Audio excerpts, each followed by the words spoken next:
В середине сентября в Ткачале приступили к работам по облагораживанию городских территорий, что позволит улучшить условия жизни горожан.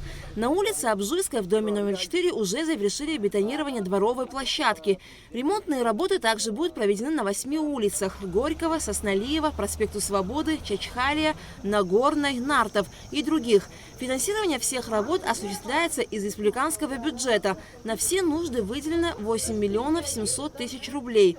Прораб подрядной организации Вианор Тортия сообщил, что первая дорога уже забетонирована, а на остальных участках идут подготовительные работы. Сперва планируем, потом подсыпаем щебенку, фракции, какой полагается, потом ложим сетку и потом уже бетонируем. Все работы мы планируем завершить к Новому году. Депутат парламента Беслан Эмурхба активно содействует решению насущных проблем жителей Ткачала.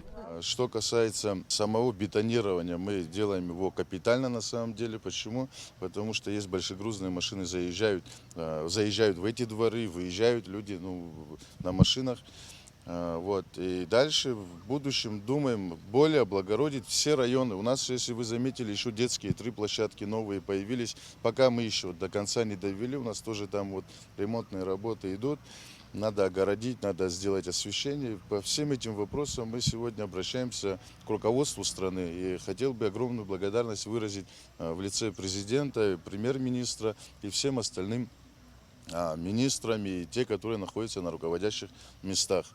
В дальнейшем у нас есть еще дворовые освещения. Это у нас сегодня в проекте оно не заложено, но мы думаем производить такие работы. Потому что у нас дворы местами очень темные, и поэтому мы хотим чуть-чуть осветить, и хотим город осветить. И если вы видели по дороге, уже там и администрация района занимается вплотную освещением города. И что касается и дороги, что касается тротуарных работ, брусчатки там кладут, насколько, как-то стараемся. Жители Ткачала отмечают, что обветшалые дворовые площадки приносили массу неудобств.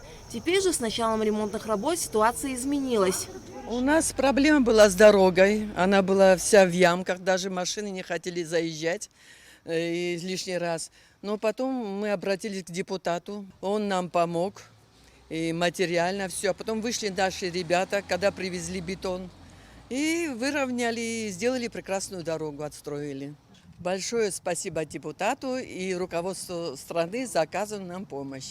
Также планируется за счет средств республиканского бюджета освещение дворов. Стоит отметить, что на данный момент идут работы по освещению улиц, обновлению тротуаров и парков. Президент Аслан Амжани и местные власти не оставляют без внимания нужды горожан Ткачала. Вместе они работают над созданием комфортных условий для жизни, чтобы молодежь не уезжала, а оставалась развивать свой родной город. Алика Траш, Фатима Герги, Алексей Гухава, Абхазское телевидение.